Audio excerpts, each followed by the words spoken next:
Well, good morning, everyone, and welcome to the Stimson Center. Delighted to have you, and we really appreciate both the in-person and the online audience as we gather here to take a closer look at the connections and dependencies among climate vulnerability, fragility, and economic development, as represented by the access to reliable and clean energy. They're all critical factors in the health and prospects and success of a society, culture, or nation. My name is Andrew Hyde. I'm a senior fellow here at the Stimson Center and director of the Powering Peace Project. And having had the chance to focus on this issue over the last couple of years and during my career as a U.S. diplomat, I've concluded there's been a lot of attention that's been placed on these linkages, a lot of attention around the world.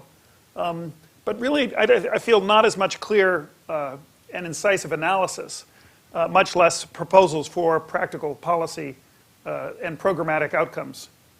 So the evidence is dispersed and sometimes disputed. It's uneven. It's often only anecdotal. There's ample appetite for relevant and specific data along with specific cases.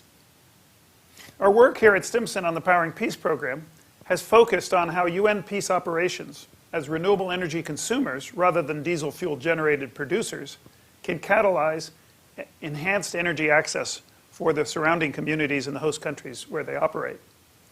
They are deployed in conflict and post-conflict countries, working on a range of peace building and conflict resolution related efforts. And I'll just mention at this point on our website, you can find this program. And we also have a data dashboard which tries to get at some of these linkages and look at some of the statistics out there connecting climate vulnerability, fragility, and energy access. And we'll be talking about a lot of those issues, but if you want to dig in a little deeper, have a look at the data dashboard that focuses on the key countries where the largest UN peacekeeping operations operate. And you'll see, I think, some very startling statistics.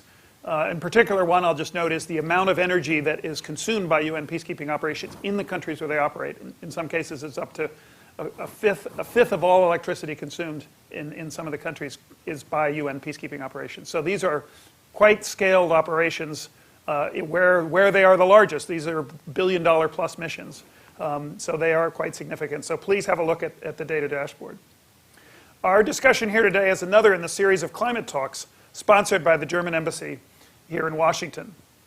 The others, taking place over the course of this autumn, are looking at climate change and small island developing states, finance, gender, and the global south. More information on those is available on our website. And we are very grateful to the German government and the German embassy for its support for this series of talks that is quite timely with COP28 coming up now next month. So today we have a diverse set of, I think, terrific speakers who are going to look at this issue from different angles, different levels. And my hope is obviously that this provokes a conversation with you in person and with the online audience. We are set up for that. And so we want to really set the stage with our speakers, but then we want to have adequate time for a real back and forth with you. To start with, we're going to hear first from Dr. Tegan Blaine, who is Director for Climate and Conflict at the U.S. Institute of Peace.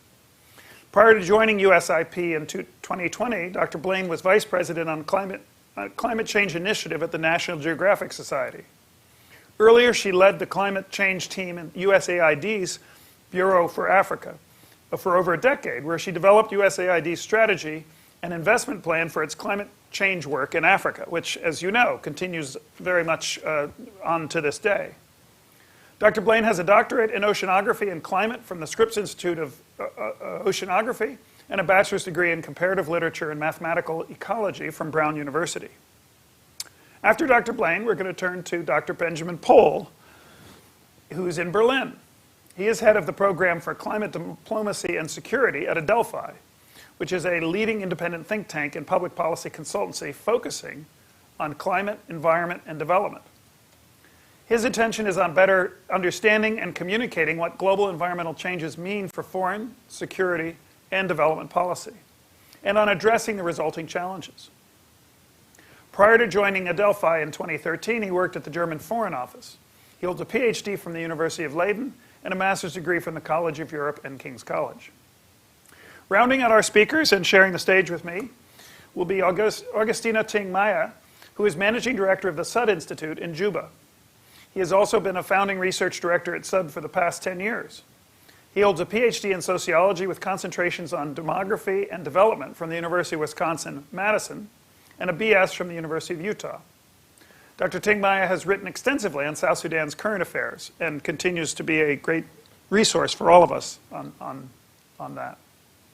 Finally, I'll turn to my partner in Powering Peace, in the Powering Peace Project, Dave Mierzierski, who's a Stimson non-resident fellow and president of California-based Energy Peace Partners. Dave is no stranger to these topics. He's the founding director of the program on conflict and climate change and green development at UC Berkeley. He has been involved in peace building and conflict prevention work since 2001, with a specific interest in mediation and peace processes. He has worked extensively with the International Crisis Group, the African Union, and Humanity United. He's going to help pull together, I think, some of the main themes that the speakers will raise and launch some of the first questions back to them. So with that, I'm going to turn to Dr. Blaine to help set the stage and the issues, and it's great to see you and appreciate you being here. Thank you very much, and it's wonderful to be here. I apologize that I'm not able to be there in person. I'm afraid I've come down with a bad cold, so if I go black for a moment, I will return, but I may need a moment to myself. You know, I think that we can all agree that a transition to a global green economy is incredibly important from a climate change perspective, and it also has huge societal benefits. However, most discussions about climate change focus on targets, and there has been a lot less attention to the pathways necessary to achieve those targets and what it actually means for real people and real communities that are trying to make this transition. I want to talk a little bit about the intersection between this transition and conflict and where conflict comes into the equation here, because I do think that it's really important that as we begin to make this transition, we're thinking very intensely and intentionally about where there are risks of conflict and what we can do to reduce the risks of conflict, especially for fragile countries. So first off, countries already around the world, we have a set of countries that are highly dependent on fossil fuel exports. Many of these are often politically and socially fragile. In many fragile countries, politics centers on transactional bargains among rival members of the elite, and the rents that are generated from the oil sector is typically controlled, sometimes entirely, sometimes overwhelmingly, by members of the elite who are really in charge of governance, who are in charge of all of the levers of state power. And oftentimes, they don't have significant incentives to invest in their citizens. So when we're looking around the world, more than 20 countries rely on fossil fuels for more than 50% of their total export. Most of these countries will struggle to diversify their sources of export revenue, and most are already facing major governance and instability challenges. One of these, for example, is Angola. In 2017, its crude oil sector provided close to 65% of its tax revenues and over 95% of its exports. At the same time, Angola spends only about 5% of its GDP on social services, which is far less than many of its peers in sub-Saharan Africa, and far less than what is required to build human capital and to begin to transition its economy away from reliance on oil. Angola is not a lone example. There are many other countries that are like Angola and are likely to face political instability as the global economy transitions away from fossil fuels.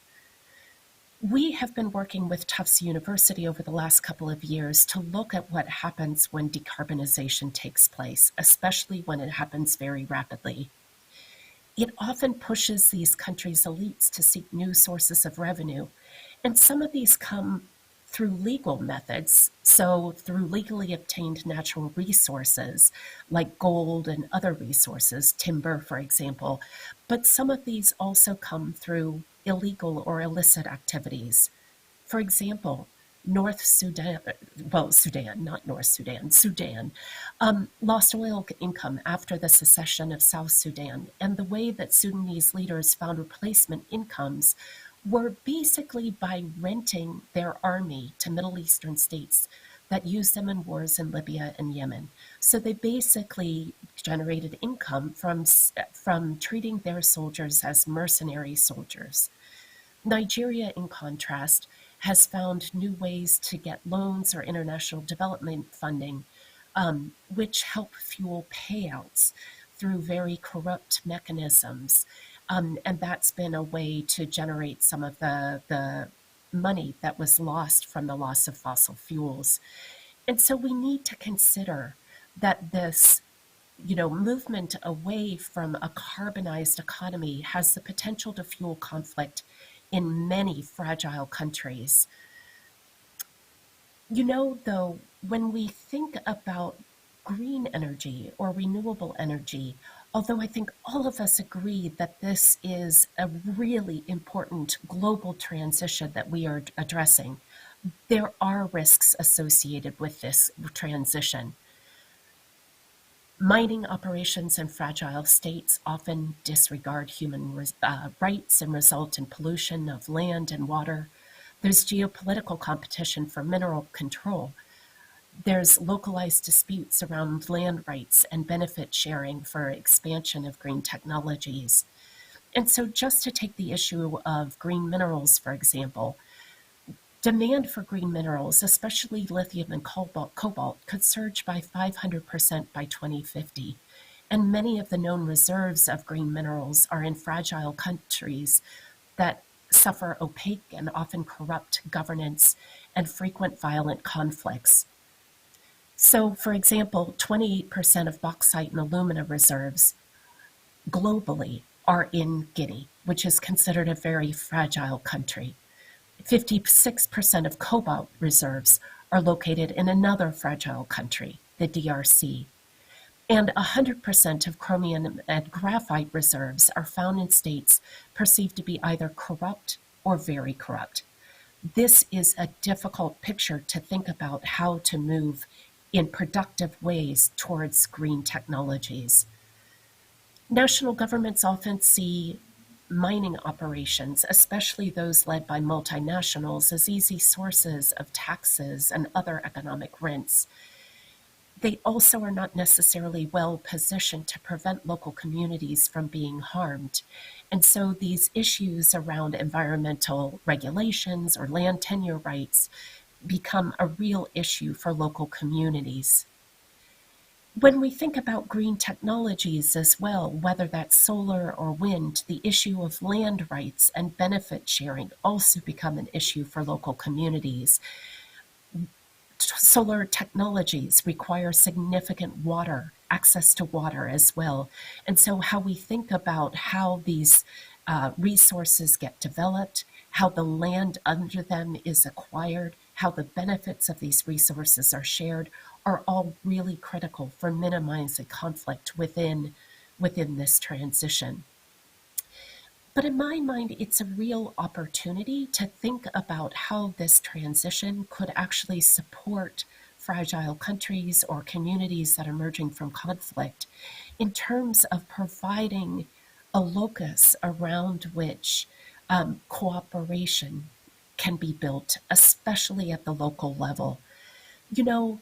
In countries that have faced conflict, many of the ex-combatants return to agriculture. They require access to land and other resources, and renewable energy, done properly, can actually potentially build cooperation with the society about how to manage land, how to manage resources, and even reduce the demand on other resources like wood and so on that would traditionally be used to generate energy. Energy is absolutely critical to human society. And so thinking about ways that a transition to green energy can be used to build cohesion within that society and build cooperation and trust building might be a really incredible opportunity. It also helps communities meet the Sustainable Development Goal 7, which covers access to energy. Energy is often not a priority for investments in fragile countries, and certainly not a priority in humanitarian assistance programs or support for displaced people. But as we think about how energy, as well as access to food and access to water, goes into supporting communities in fragile countries or in conflict affected countries that are on the path to recovery, there are real opportunities here for using green energy to help build sustainability or to build sustained peace processes. So, right there, I'll wrap it up and hand it off to some of the other speakers. Great. Thank you very much, Dr. Blaine. I appreciate that. And that's just, you did a great job, I think, of really setting the stage and posing, I think, some very penetrating questions. Next, let's turn to Dr. Benjamin Pohl in Berlin. Yeah, thanks. Thanks so much for the invitation, and good morning, good afternoon, good evening, wherever you are. It's a pleasure to be here. I think as Tegan underlined there, and I agree that there are significant risks inherent in the reliance on fossil fuels, but also in transitioning away from fossil fuels and into the renewables that will need a lot more mining, and which comes with risks of its own. But I'd also like to underline the risks inherent in continuing the burning of fossil fuels, just beyond the production, namely the ways in which the climate crisis is increasingly undermining peace and stability around the world. Obviously, in ways of changing the availability and the access to natural resources, which can fuel competition, which can lead to conflict. But even where it doesn't lead to conflict, even in cases where people adapt by finding alternative livelihoods, by moving away into refugee camps, or in a better case into the next cities, this creates new tensions around livelihood opportunities, around jobs, around access to public services. So there's lots of potential stability undermining consequences of climate change, even in cases where we don't see the direct link because it has gone through a longer chain of impacts in terms of the climate change impacting the local environmental change, impacting the socioeconomic opportunities of people, impacting their social status, their political preferences, and ultimately their propensity perhaps to turn to violent means for rectifying a situation that has become unacceptable to them. And whereas this really long impact chain poses all sorts of problems to those who want to model how exactly the consequences of the climate crisis, what exactly they will be for peace and stability, it is also an opportunity because that long impact chain means that there are many things that we can and should do in order to minimize the negative effects. So we can mitigate our emissions so that the impacts on the local environment are smaller. We can adapt so that the impacts on the livelihoods are smaller. We can find alternative livelihoods so that social status is not so sensitive to climate. We can improve the governance so that social tensions will not necessarily or will have a lesser likelihood of leading to instability. And that's kind of the positive side that we need to emphasize, but which of course comes with the challenge of trying to integrate the different responses that are situated in the various sectors that I just outlined, from the climate policy through the development policy through governance, integrate them so that they are, form a coherent approach to ensuring stability. And whereas at the global level you can show these abstract pathways, one of the key findings from research we have done in many different contexts is that the ways in which environmental change and fragility interact are always very context specific. So, which means in turn that there is no silver bullet or even just an easy blueprint that we could ask everyone to adopt. So just to give maybe some quick examples, we found in different contexts that paying insufficient attention to the interlinkages between climate and conflict has negative consequences in that you may have well-intended environmental protection measures that end up undermining the resilience of vulnerable communities.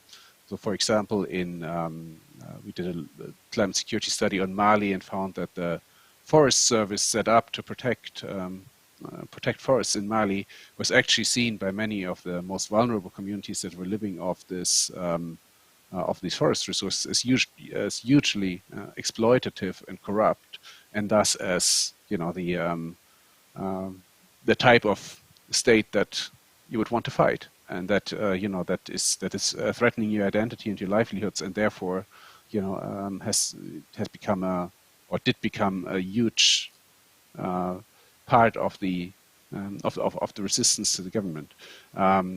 So conflict sensitivity of environmental interventions is critical. And at the same time, looking to Sudan, which Tegan mentioned, we've also seen. I mean, Sudan has been subject to recurring bouts of conflict, and also recurring sets of ceasefires that have occurred, which have tried to address some of the interlinkages, but the weakest point had always been the natural resource governance, and who controls the natural resources, the land and the water that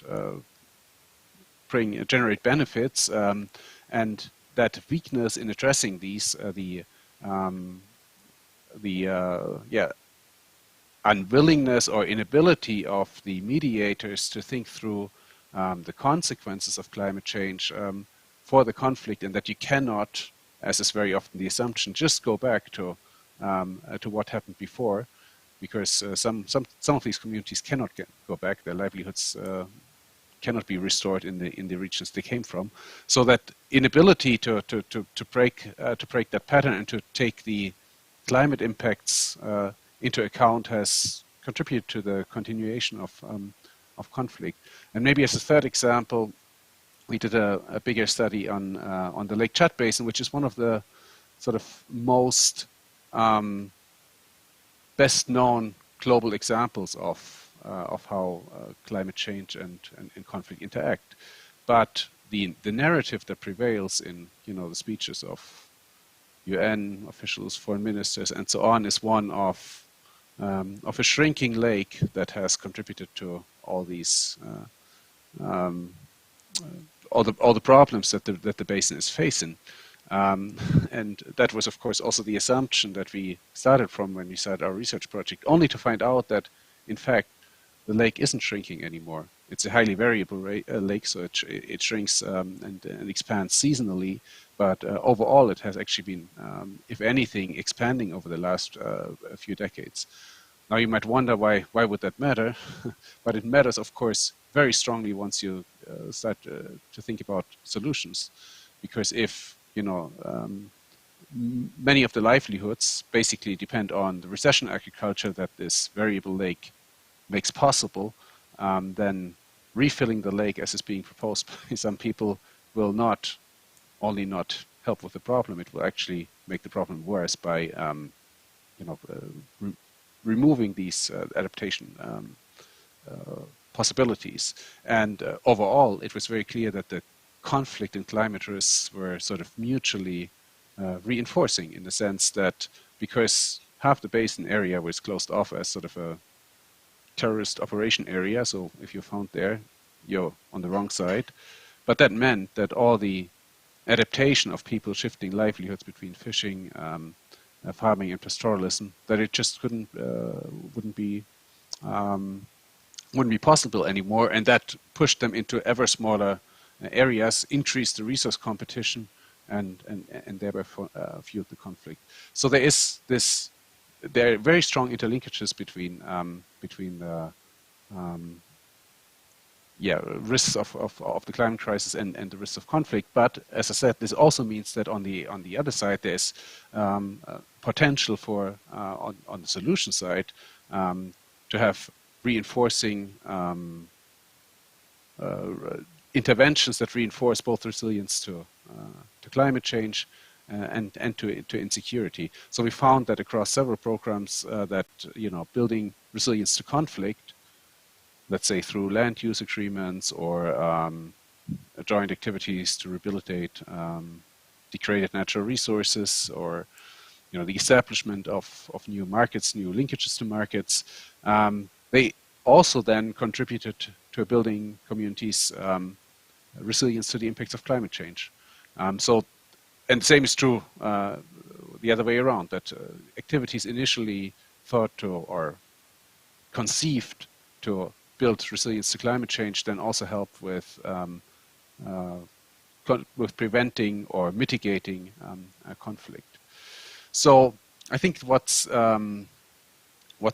coming out of this is that 2 points I would like to underline. One is that is the need to do, the really a proper risk assessment of the specific context we are finding ourselves in order to understand what exactly the entry points are that actually work in the context. I think Lake Chad is just such a great example because, a lake that has thousands of square miles big, you would think we would know, given all the things we know about the world, and the fact that we don't just shows the need to for that moment of reflection and assessment that we may think we know more than we actually do. But I think one more sort of positive finding is that,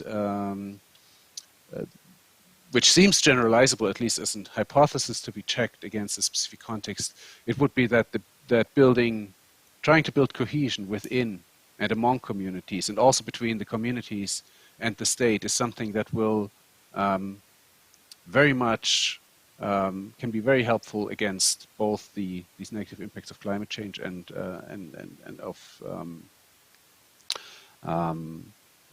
conflict. And I think extending access to energy as one of the sort of key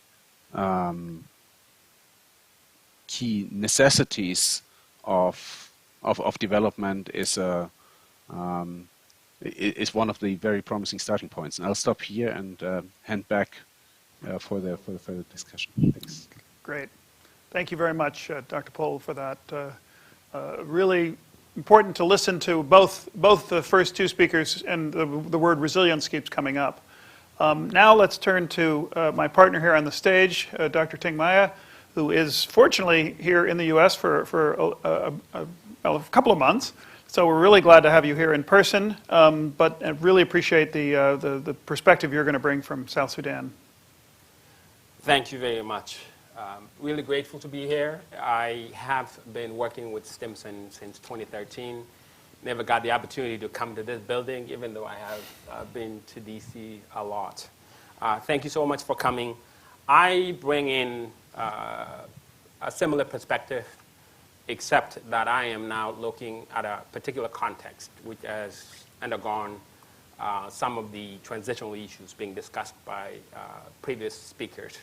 And this is coming from South Sudan. But before I get into some of the key issues I would like to highlight, I would like to acknowledge, and I'm not sure if they are online, the presence of my colleagues.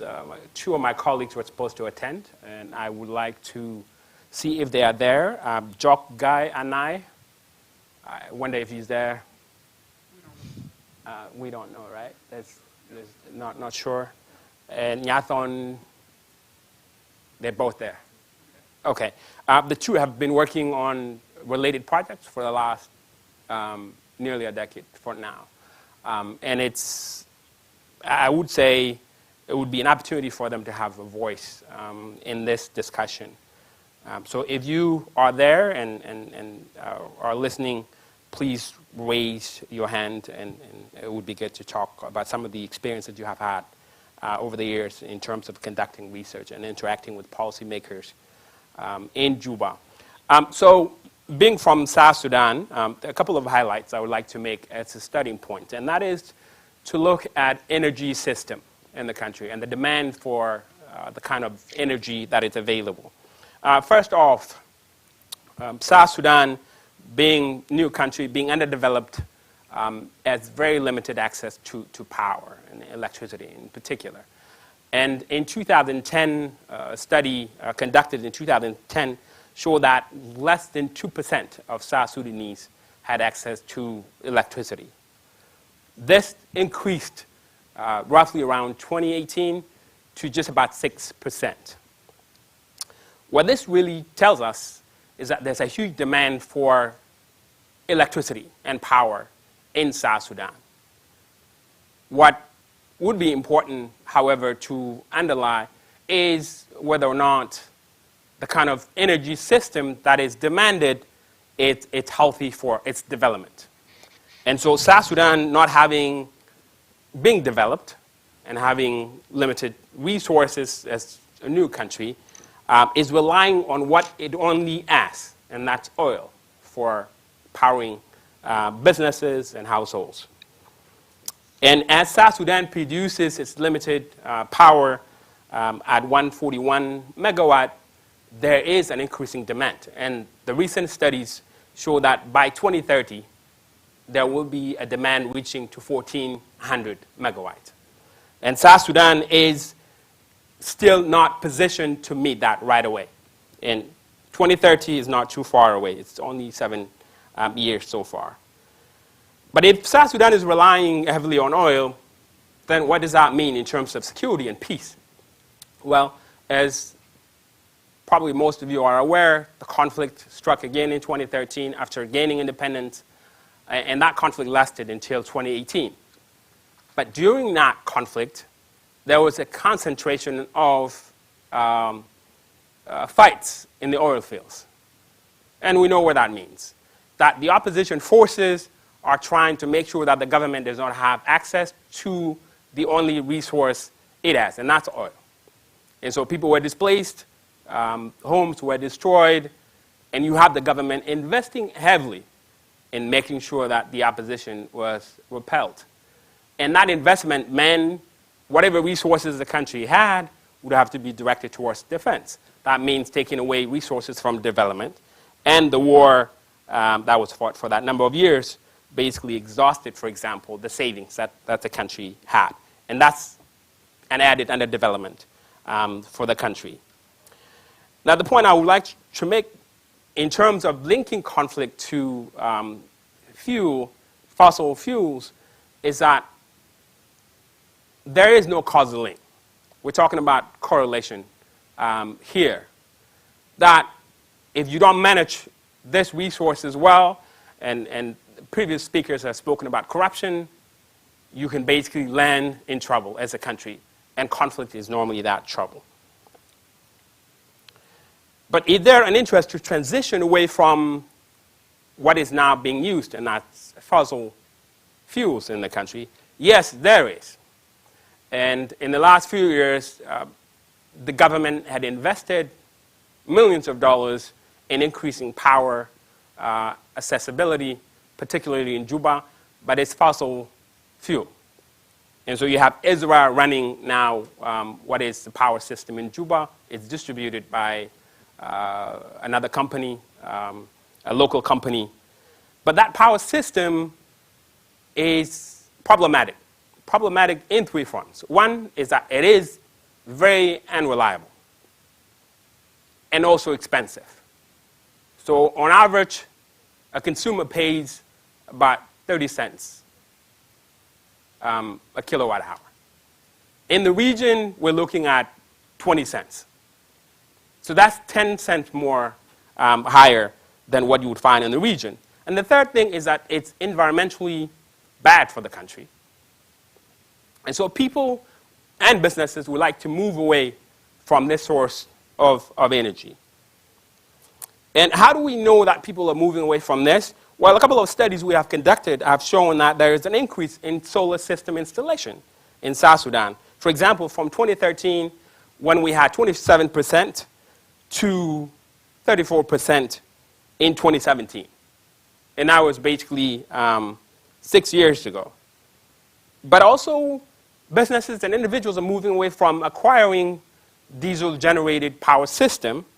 And the statistics also show that that decreased in the last few years has been from 36% down to 30% in the last few years.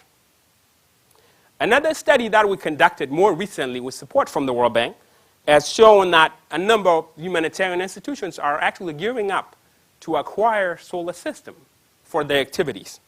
For example, IOM has demonstrated that it is working towards generating an alternative energy source, especially the clean one. And the humanitarian hub, it's installing close to 2,000 solar panels across the country, which would generate roughly 700 kilowatt of power in the country. Then what initiatives are being undertaken? What is getting done right now beyond just aspirations? Well, South Sudan has great potential to generate over 2,000 megawatt of electricity from hydro. But investment there has been somewhat limited as a result of the conflict, but also due to other issues that were discussed by colleagues earlier, corruption. So as opposed to investing resources in that, we invested resources in Israel Power Plant, which is basically generated through generators. And that had to do with governance aspect. The amount of money spent on Israel's project could have been spent on actually building the hydro system. But it wasn't done. Still, there is an interest, and the Electricity Corporation is working with different international agencies, investment institutions, and development agencies to secure that system. And the cooperation, it's a government agency. And so that interest is right now being pushed by that agency. And then there's potential for biomass energy. South Sudan has over 30 million cattle. And I was in Uganda in 2017 on a mission, a study mission, and witnessed a family that was powering its household using only one cow. Literally, just one cow. So the waste is generated, and then it's recycled, and is used to generate power. And I was impressed. Now my colleague, who might be online or not, was on that mission. And we were basically energized to come back to South Sudan and communicate what we learned in Uganda. And we did. It still hasn't picked up, but there is an interest there to utilize that. Solar power system is being distributed by local institutions. Boomatak, Jock is online. He's running this institution. And you have Sungate. They are working in the rural areas, providing solar energy. You have the institute actually propagating some projects that, if funded, could be pursued. And one of these projects is to put together a solar power initiative in one of the communities in South Sudan. And it would be an experiment that would generate an interest. Because one thing is quite clear based on our research. People would want to go towards alternative energy sources. But solar power is still not trusted by a lot of people. Because one, it costs more money in terms of capital resources that you need right away to buy the system. And second, people really don't know how beneficial it is. And so you need to provide some education and also resources for this to happen. So this would be an initiative to attract people to invest in this. And what is the investment climate looking like? Well, clearly South Sudan is still unstable. But the agreement that was signed in 2018 is somewhat holding. Holding in the sense that if you look at some indicators such as violent episodes over the years, they have significantly reduced in the last few years. So there's potential there for peace to be attained. And there are elections scheduled for 2024. Now, if these elections are successful, what this means is that South Sudan has potential for investors to come back and provide more resources for economic development in the country. Recently, the president appointed very young individuals to lead the economic sector. Two of them close friends of ours at the Sud Institute. One of them is the co-founder. Dr. James was here at IMF recently. He was called back. He's now the Minister of Finance. He's actually not the Minister of Finance. He's central bank governor. And then Baku is also here, went to school here at the Minister of Finance. They're working together, and they have a lot of energy. They have a lot to lose if they don't do well. We think they can do good by inviting more investors, by improving economic governance in the country, and they're working towards that. Locally generated ventures are not getting, they are not succeeding because they do not have the capital to do so. Bomatek, Jock will talk about this briefly. So as I end my remarks here, I want to remind us that renewable energy adoption is good for the country. It creates jobs for the youth, and as you know, in South Sudan, majority of the citizens of South Sudan are young people, up to 72% of folks that are younger than 30% in the country. And so you would need youth to have jobs for them not to cause any trouble. Access to energy improves a number of things, including human capital development in the country.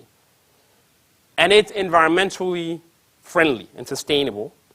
And lastly, it is quite important that we recognize the fact that whatever model of energy system you introduce or provide in the country, it needs to be accessible to all. Because if you don't, you generate grievances. And grievances are going to result in more conflicts across the board.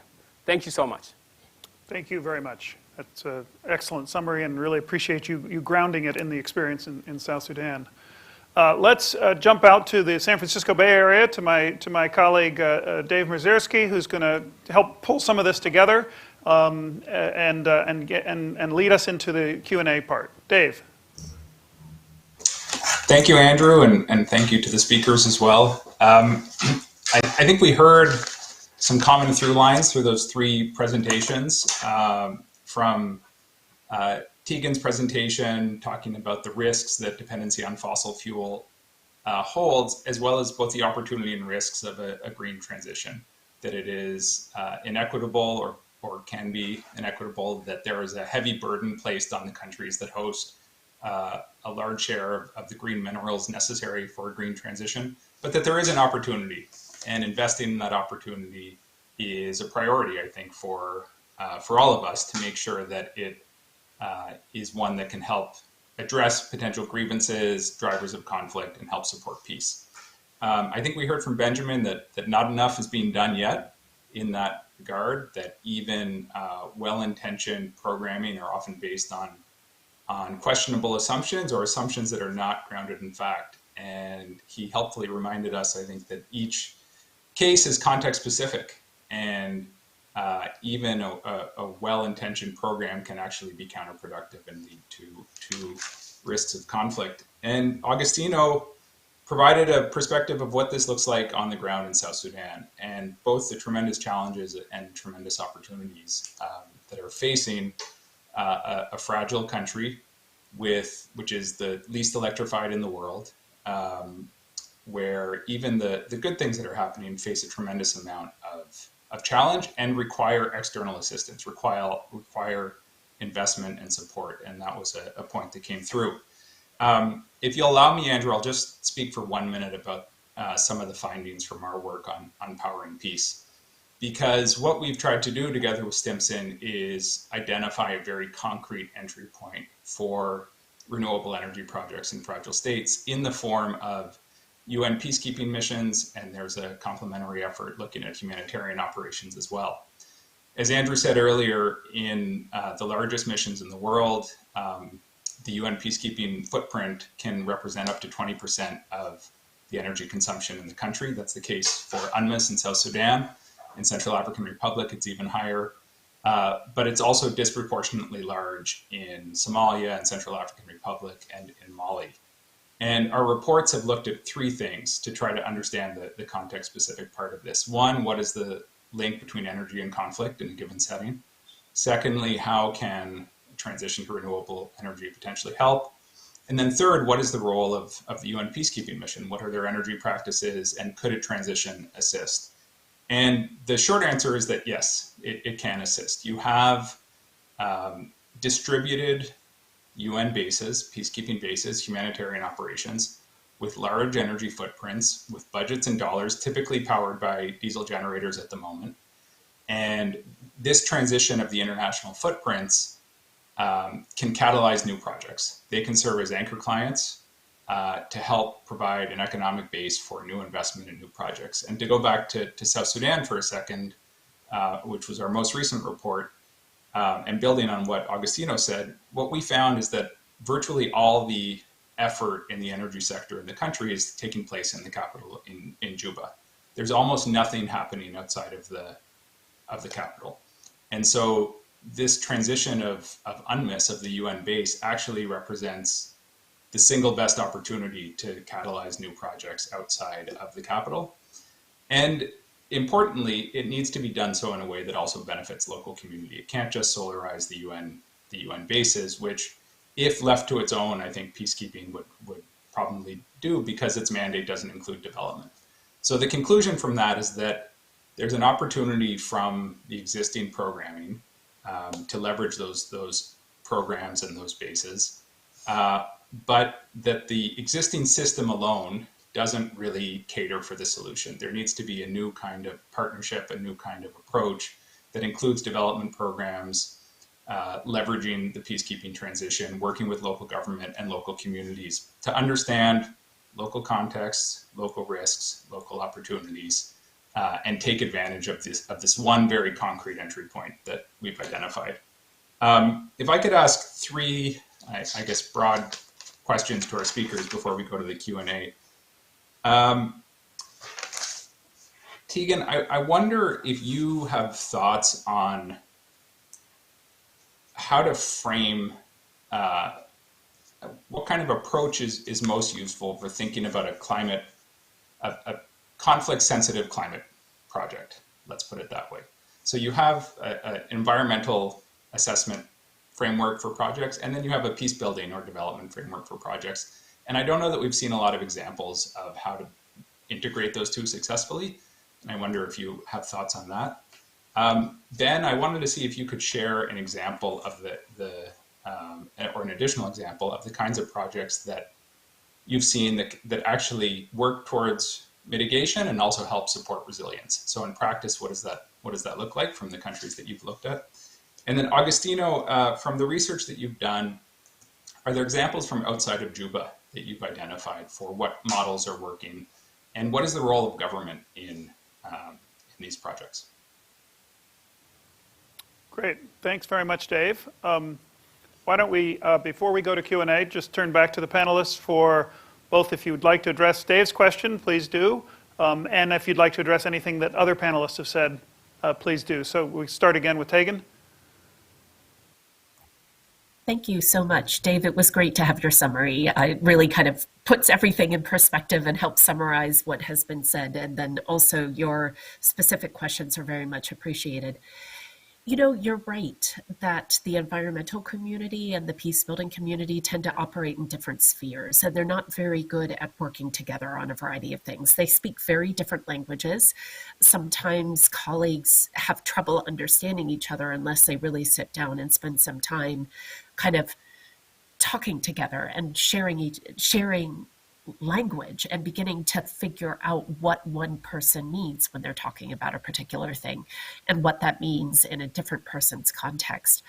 However, I think that one opportunity is really that within the environmental community, there's a much greater awareness these days than there were even a few years ago about how community dynamics and political dynamics really shape the environment in which environmental projects operate. And that includes a lot of dynamics that are important for peace building. And so as the environmental community continues to build in political and economic understanding of what's happening in a local community. It's an opportunity for them to be more aware of some of the important peace building factors as part of that. Where does power reside at the communities? How are investments going to shift that? How do politics feed into communities? How do economic incentives feed into how communities operate? And really beginning to suss out some of the dynamics in those communities, allow those who are investing in renewable energy, for example, to do that in a more conflict-aware way. In the end, I also think that it's going to be incredibly important for people who come from different sectors to work together and to collaborate on projects like this. And the realities is that's really tough to do. Number one, because we're comfortable operating in our own spheres. But number two, many people are under significant pressure to get a lot done in a very short period of time, and that does not lend itself to good collaboration. But really taking the time to sit down and recognize that everybody is working towards a shared goal and spending the time to understand what each community brings to problem solving and to developing approaches in a specific community is going to be really important for finding ways to move forward that are conflict sensitive. I'll stop there and let other people feed into this conversation and answer your questions, Dave. Great. Thanks very much, Tegan.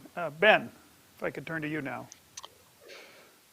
Yeah, thanks. I think in terms of concrete examples, I kind of touched a little bit on land use agreements, which I think is sort of a classic case for which we do have some positive evidence from both from the Horn, from Ethiopia and Kenya, but also from the Sahel, from Nigeria, where essentially you manage to get a number of communities that are hostile or in latent conflict with each other to agree on how to that they sit together and agree how to use resources which may be becoming scarcer, for which the patterns of usage might be changing due to climate change and the change of seasons, which then has negative consequences, such as pastoralists coming earlier in the year because of the seasonal change, and thereby not eating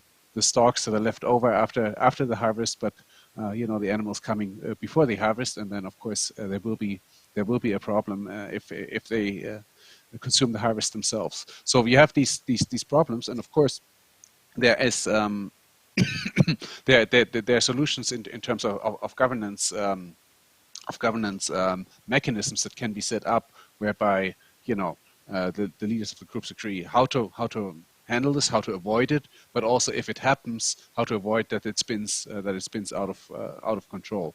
And these usage agreements, of course, then have a sustainability component in the sense of there is a limited set of resources that is available, and rather than everyone taking according to their own perceived needs, which may be too much, we have an agreement that safeguards the sustainability of these resources in a certain place, and thereby also safeguards peace and stability, because in the not everything will be gone after 1 month, but there will be enough. The problem, of course, is that you need to there's very nice examples of this of mediation organizations doing this in certain areas, but in the end you need to scale, because if you manage to have a very sustainably managed area of natural resources, what it will do in the case of drought, it will attract many others to go there, and so then with the result of again having resource overuse, because the solution was only available for a certain part of the country or the state and not at broader level, then it probably isn't sustainable. So this is something that where we have some evidence. I think one other thing, because I touched on Lake Chad, that I would like to see, and I'm not seeing it yet, is using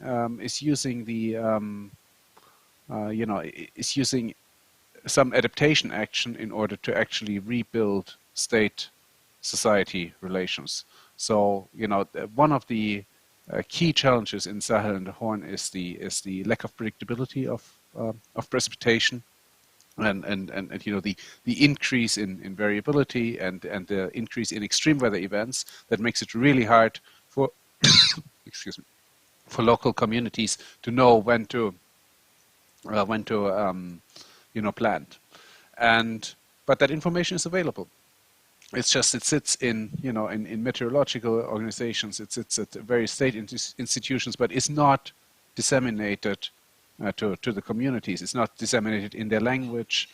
Having a local language radio station that disseminates such information, gives advice on how to adapt to weather that's coming, will have positive consequences on the poverty, on the food security of people, but it will also show to people that no, the state is not just some rapacious invader that comes from time to time to take certain resources, but it's actually offering something of value to communities. And of course, I'm being very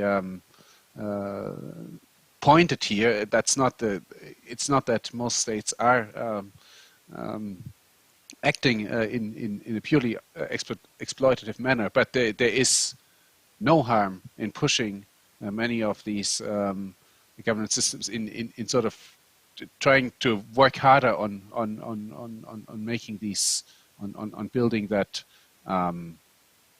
building that confidence with communities through actions that are actually that are helpful. And I think there's we can build even stronger understanding in the government that actually benefits their agenda of trying to establish greater stability, establish greater control, establish the conditions for further state building. Thank you very much. We are running a little short of time, but I want to certainly give Augustino a chance to comment. Welcome questions online. If the folks want to submit some questions online, we'll try to take a couple of those, and I obviously want to take a couple from the audience. But first, Augustino. Thank you very much. The question is twofold. What is happening outside Juba, and what is the government's role in this? So a couple of examples. One is that there's a private company called Sungate that is actually working really hard, and I think it's generating, it's getting its equipment from Germany, as I recall, and it's supplying local businesses and communities in northern Bahr el Ghazal, western Bahr el Ghazal, and Warab that I know of so far. But there's also some effort from the government. For example, the Ministry of General Education, under the new minister, is pushing to have solar systems installed in schools, especially high schools, national high schools. What then is the role of the government in all of this? Well, we think there are a couple of things that the government can do, and some of which it is involved in right now. Jock could highlight some of this later on if there's time. One is that the government should create an enabling environment by putting a law in place which guarantees supply of equipment from the region or from afar without taxes. And that hasn't been done yet. The Ministry of Environment is pushing for things like this, and I'm aware of that, but we have not realized that. Recently, the country had an economic conference, and one of the emphases of the conference was this alternative energy system. And so the new minister is pushing for resources to be able to realize that. I had also had the opportunity to interact with the SPLM leadership in Juba, and I remember a few months ago there was a proposal by the SPLM to the government to install at least 2,000 power systems across the country at health facilities, at schools, and also at what they call the community centers. This is part of what the SPLM calls taking towns to the people. And so this is in the work. I don't know how far they have gone right now, pushing it at the Ministry of Finance. But definitely there is more effort that is being undertaken, both in terms of private individuals and entities and the government trying to move away from fossil fuels. Great. Thank you very much. So let me turn to our in-house audience. If anybody has a question or comment from what you've heard, let me invite you to, we have a microphone here. Raise your hand.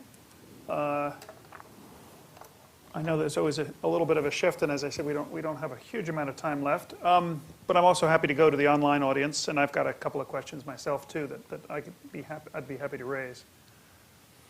Please, here's the microphone. Hi, thank you. My name is Dan Baer. I'm with the State Department Global Peace Operations Initiative. And I was just wondering, to sort of refocus on UN peace operations for a second, are there any big peace operations that are doing it right? I think some of the speakers have talked about there's opportunity in mission transition. But as we can see in Mali, that transition is obviously very hectic. In DRC, there's a very finite timeline. Environmental considerations might not be the most prominent issue in those big transitions.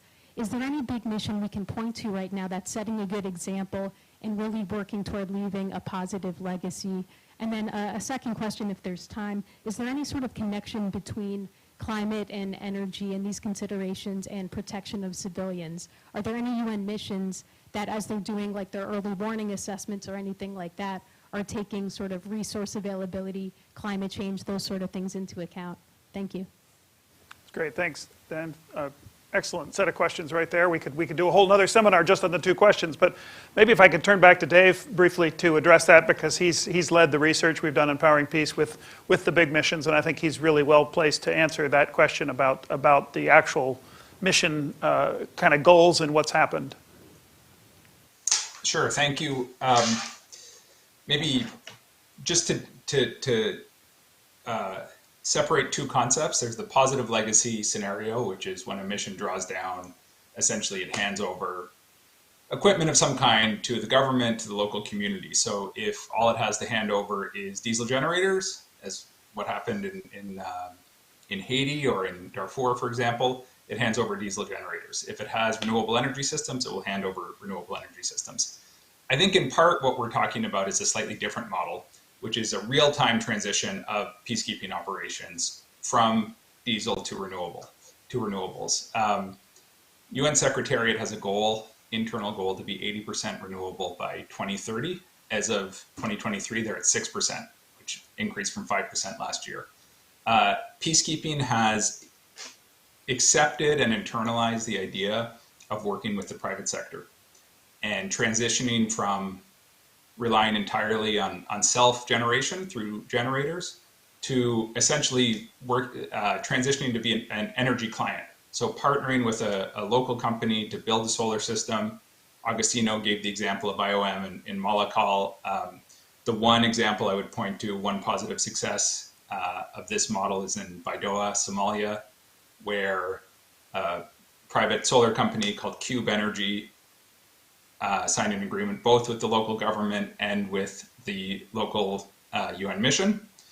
And it was the commitment to purchase energy by the UN mission that made that deal economically feasible. The company was then able to finance the project. They have built a little over 2 megawatt solar project in Baidoa. And the UN has shifted to using what's called a power purchase agreement. So basically they become the anchor client. And that's the model that is scalable. And it's the potential and impact of that in places like outside of Juba, for example, in South Sudan, is so powerful because there's really no other single large anchor client with budgets in dollars that can catalyze these projects anywhere else in the country. So I mentioned it earlier, but I come back to it. UNMISS is really the best opportunity to catalyze mini grids outside of the capital in South Sudan. It's a similar story in Central African Republic. The cases of DRC and Mali, Mali shows the challenges of this because mandates can end at any time, and DRC has been winding down MONUSCO, and it's probably winding down. But nonetheless, there's a imperative for the UN to transition. And so I think that there are both short-term opportunities and longer-term opportunities, let me say that. And then just briefly, the link between energy and protection of civilians, there's two ways to think about this. One is on protection of supply chains and diesel supply chains. What we found in our research is that in every one of these countries, local diesel supply chains overlap with the war economy. So in Somalia, diesel and most other goods are taxed by Al-Shabaab. In South Sudan, all electricity essentially comes from diesel, with the exception of a small amount of solar or biomass. And it has to go through dozens of armed checkpoints to get around the country. Not just military, not just opposition. There's various armed groups that provide checkpoints, similar in northern Mali. And then I think it highlights then the importance of emphasizing local energy access. Cleaner forms of electricity, cleaner forms of cooking mitigate the demands for collection of wood, collection of biomass, which often fall on women and girls, and is a primary source of insecurity. So I think there is a link. It's not sort of this is not a silver bullet, but it is a very practical thing that can be done that helps to mitigate some of the drivers, and I think can also deliver both development and peace benefits. Thanks very much, Dave. That's a great summary of the experience that we've certainly seen in the research. Let me take one online question. I think this might have to be our last question for this session.